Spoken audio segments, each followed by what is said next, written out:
में आए त्रासदी ने एक बार फिर यह बता दिया कि प्रकृति के साथ इंसानों का खिलवाड़ भारी पड़ रहा है। तेजी से मौसम में बदलाव आ रहा है, गर्मियों के दिन बढ़ते जा रहे हैं और सर्दियों के दिन कम होते जा रहे हैं। और इसी मुद्दे पर हमारे साथ बात करने के लिए आज दिल्ली टेक्नोलॉजिकल यूनिवर्सिटी के प्रोफेसर एंड हेड जल शक्ति मंत्रालय के डायरेक्टर SK सिंह सर है। सर बहुत बहुत धन्यवाद आपका हमारे साथ बात करने के लिए। सर मेरा पहला सवाल आपसे, क्या उत्तराखंड के चमोली में आई त्रासदी हमें यह बताना चाहती है कि लिटरली इंसानों के पे बहुत भारी पड़ेगा पर्यावरण के साथ खिलवाड़? जैसा कि आप सभी लोगों ने देखा, अभी कल ही अभी ये चमोली में जो अभी ये घटना हुई, उससे हम सबको फिर से एक बार झकझोर कर रख दिया कि जो है अब समय आ गया कि हम पर्यावरण के साथ खिलवाड़ बंद करें। ये ऐसा इसके पहले 2013 में भी उत्तराखंड में हुआ था और इस बार फिर अभी उत्तराखंड में हुआ। तो इसमें सबसे बड़ा कारण जो है, जो अभी तक जो हमें लग रहा है, वो वही है कि ग्लोबल वार्मिंग जो हो रही है उसका वो सबसे बड़ा कारण है। हमने जो पर्यावरण का एक्सप्लॉयटेशन कर रहे हैं, हम जो बिना किसी रोक टोक के हम पर्यावरण का एक्सप्लॉयटेशन कर रहे हैं, उसकी वजह से क्या हो रहा है, ये ग्लोबल वार्मिंग हो रही है और भी इन्वायरमेंटल प्रॉब्लम्स आ रही है। हमने पहाड़ों पे क्या किया, पहाड़ों पे इतना पर्यटन डेवलप हो गया जिसकी वजह से सारा वेस्ट वहाँ पे जाता है और पेड़ों की कटाई हो रही है, जिससे कि अर्थ का टेम्परेचर, वो तो पूरे दुनिया में ही अर्थ का टेम्परेचर जो है बढ़ रहा है। उसकी वजह से ये सबसे बड़ा कारण यही है कि वहाँ से जो ग्लेशियर पिघला और पिघल करके वो आया नीचे, उसकी वजह से ये सारा कुछ हो रहा है।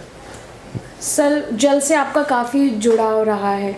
सर रिमोट सेंसिंग से क्या वेटलैंड का पता चलता है, और क्या इससे सिर्फ पर्यावरण में सुधार आता है या मीठे पानी पे भी फर्क पड़ता है? देखिए, अभी तक हमारी जो टेक्नोलॉजी है दिन पर दिन बढ़ती जा रही है। अब ये रिमोट सेंसिंग एक ऐसा क्षेत्र है जिसमें हमें अभी काफ़ी कुछ प्रगति हुई है। तो इंफ्रास्ट्रक्चर के क्षेत्र में भी रिमोट सेंसिंग का काफ़ी कुछ यूज हो रहा है। रिमोट सेंसिंग का मतलब ये होता है कि हम जो है फिजिकली वहाँ नहीं जा कर के, जो हमारे कैमरों की सहायता से या हमारे पास सैटेलाइट से जो कैमरे लगे हुए हैं उससे हम जो रिमोट एरिया है उसके बारे में सारी जानकारी हासिल करते हैं। तो रिमोट सेंसिंग का आजकल सबसे बड़ा यूज़ है कि जो हमारे जो वाटर रिसोर्सेज है, वाटर रिसोर्सेज में कहाँ पे वाटर रिसोर्सेज है, कितना अवेलेबल है, कहाँ पे हमारी कितनी वाटर बॉडीज़ है, उनको आइडेंटिफाई करने में हमें बहुत ज़्यादा हेल्प मिली है। और जैसा कि आपने कहा कि इससे हम वाटर क्वालिटी क्या होगी या ग्राउंड वाटर क्वालिटी क्या होगी या क्वालिटी कितनी ख़राब हो रही, इसके बारे में भी हम रिमोट सेंसिंग का यूज़ करके वो कर लेंगे। उसके लिए भी हमारे यूनिवर्सिटी में एक रिमोट सेंसिंग सेंटर बनाया गया है। वहाँ बच्चे और हमारे फैकल्टी इस दिशा में काफ़ी कार्य कर रहे हैं। सर क्या सरकार के साथ साथ समाज की भी जिम्मेदारी बनती है वेटलैंड को बचाने की, क्योंकि जलाशय और तालाब पर तेजी से अतिक्रमण हो रहा है? देखिए, दिन पर दिन जैसा हम लोगों ने शुरुआत किया ग्लोबल वार्मिंग से स्टार्ट किया, जिसकी वजह से ये त्रासदी अभी आई है अभी जो उत्तराखंड में। तो इसका जो सबसे बड़ा कारण यही कि हम पर्यावरण की तरफ ध्यान नहीं दिए। हमने जो पर्यावरण में क्या हुआ, बहुत ज़्यादा अर्बनाइजेशन, हमारी जो पॉपुलेशन, जैसा अभी थोड़ी देर पहले आपसे बात हो रही थी कि हमारी जनसंख्या बढ़ रही है और हमारा जो है उसकी वजह से हमारे नीड जो है बढ़ती जा रही है। उसकी वजह से अब क्या हो रहा है, अर्बनाइजेशन हो रहा है और इंडस्ट्रियलाइजेशन दोनों हो रहा है। इन इंडस्ट्रियलाइजेशन और अर्बनाइजेशन की वजह से हमारा प्रगति बहुत फास्ट किया और हमने इन पर्यावरण को भूल गए थे। अगर उसकी वजह से क्या हुआ, हमने जो पेड़ों की कटाई की, जंगल हमारे थे, जंगल धीरे धीरे कटते गए और जहाँ पे भी था, जहाँ देखिए वहाँ हमने कंक्रीट जंगल बना दिया, पेड़ काट करके वहाँ कंक्रीट जंगल बना दिया, जिसका असर क्या हुआ, दिन पर दिन समस्या बढ़ती जा रही है। पानी की भी सबसे बड़ी समस्या पड़ रही है। पहले अगर हमें, आपको और हमें अगर याद होगा कि हर गांव में, किसी भी गांव में जाते थे तो सबसे पहले एक तालाब होता था। उस तालाब का सबसे बड़ा पर्पज़ ये होता था, जो भी बरसात का पानी होता था, बरसात का पानी जो है सारा का सारा उसमें इकट्ठा होता था और साल भर उस पानी को यूज़ करते थे और उसी से जो है ग्राउंड वाटर जो होता था, ग्राउंड वाटर भी रिचार्ज होता था। जो ग्राउंड वाटर रिचार्ज होता था और फिर जो है वो कुओं के द्वारा लिया जाता था। दिन पर दिन क्या हो रहा है कि जितने हमारे वाटर बॉडीज़ थे, वाटर बॉडीज़ में लोगों ने इंक्रोच कर लिया जिससे सारे ख़त्म होते गए और ये पानी का जो रिचार्ज हो रहा था, जो सरफेस स्टोरेज हो रहा था, वो सारा कुछ रुक गया, जिसकी वजह से ये सारी प्रॉब्लम हो रही है। और मैं आपको एक और बताऊं, जो है ये जो आजकल देख रहे हैं कि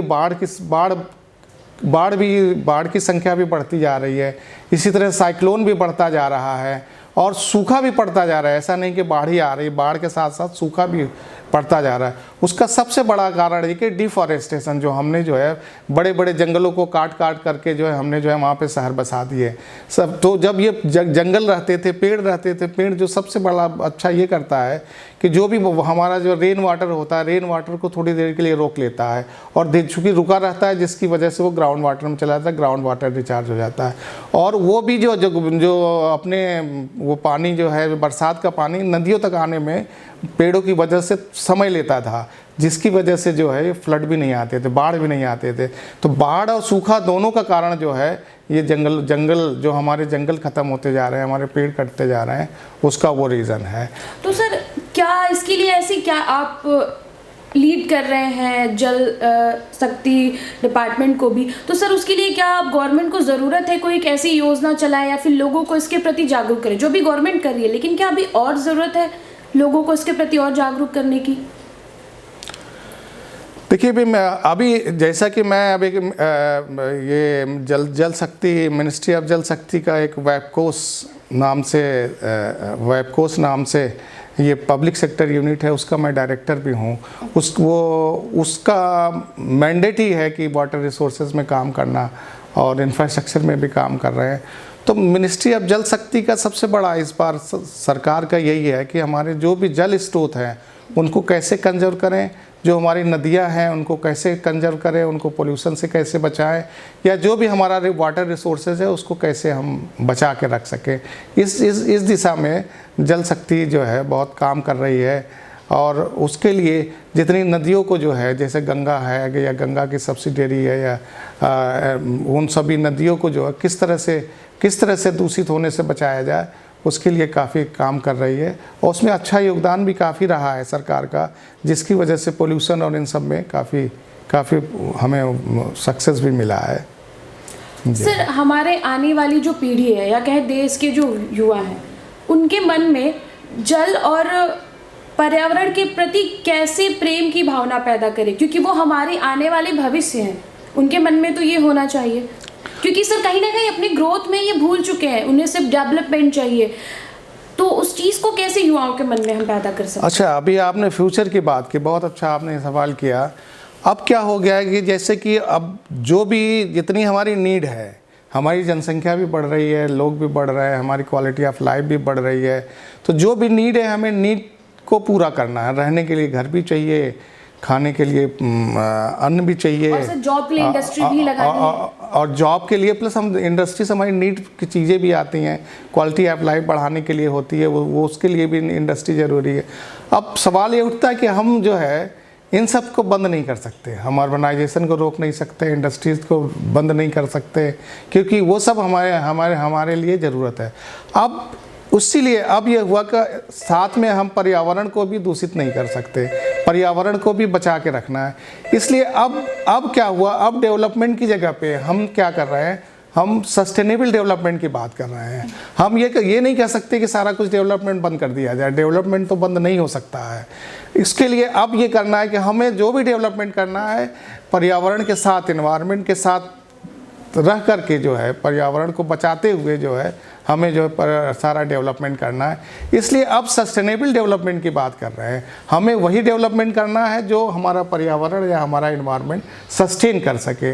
तो अंधाधुंध हम पर्यावरण को जो है वो नहीं एक्सप्लॉइट नहीं कर सकते हैं। एक्सेप्टेबल हो हमारा, जो पर्यावरण जो है एक्सेप्ट कर सके, पर्यावरण के साथ फ्रेंडली रह के हम जो डेवलपमेंट कर सकते हैं वही डेवलपमेंट हमें कर, जो पर्यावरण को भी बचाना है तो जो तीनों चीज़ का समाहित रहेगा उसको सस्टेनेबिलिटी कहते हैं। तो ये सस्टेनेबिलिटी एस्पेक्ट जो है सभी बच्चों को पढ़ाई में इंक्लूड करना है, जिससे कि जब ये बच्चे बाहर बाद में जा कर के नौकरी करते हैं, बाद में जाके इंडस्ट्री लगाते हैं, बाद में जाके अपना काम करते हैं, जिससे कि जो भी काम करे वो पर्यावरण ये सस्टेनेबिलिटी सब तो उनको पता रहे और सस्टेनेबिलिटी को सब चीज़ में इंक्लूड करें।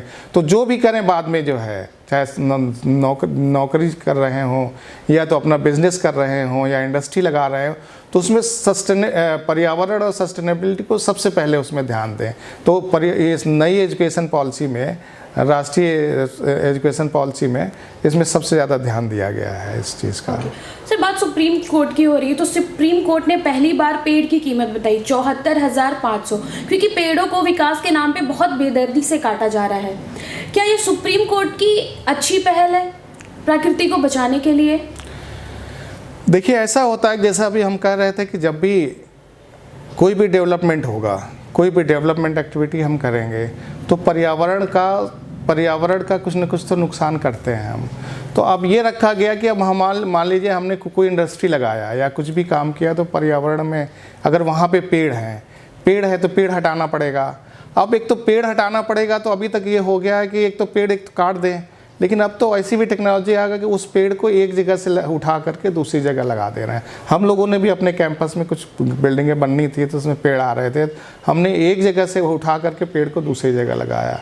एक तो ये हो गया। दूसरा जो है हमारे एक ऑनरेबल नेशनल ग्रीन ट्रिब्यूनल है, तो वहाँ से भी अभी तक ये कानून ही कहीं मैं कहूँगा कि ये बन चुका है। अगर आप एक पेड़ काटते हैं तो आपको लिखित में देना पड़ेगा कि अब 10 पेड़ जो है आप लगाएंगे, तो जिससे कि एक पेड़ की कीमत जो है 10 पेड़ से वो किया जाए। तो ये पहले से अभी जब भी इन्वायरमेंटल क्लियरेंस लिया जाता है या वो परमिशन दी जाती है पेड़ काटने की, तो उसमें एक कंडीशन लगाई जाती है, आपने एक पेड़ काटा तो 10 पेड़ आपको लगाना होगा, और उसके लिए आपको कहाँ लगाएंगे ये भी बताना होगा। तो ये एक तो ये है। जी जी जी, thank you so much sir आपका। तो ये थे एसके सिंह सर, जिन्होंने बहुत अच्छे से बताया कि क्या नियम आ रहे हैं पर्यावरण को बचाने के लिए और कैसे सस्टेनेबल डेवलपमेंट करें जिससे हम पर्यावरण को भी बचा सकते हैं। देखते रहिए फुटकर न्यूज़, शेयर, सब्सक्राइब और लाइक करना ना भूलें, और ऐसे ही और नई हस्तियों के साथ और नई जानकारियों के साथ आपसे मिलते रहेंगे। धन्यवाद।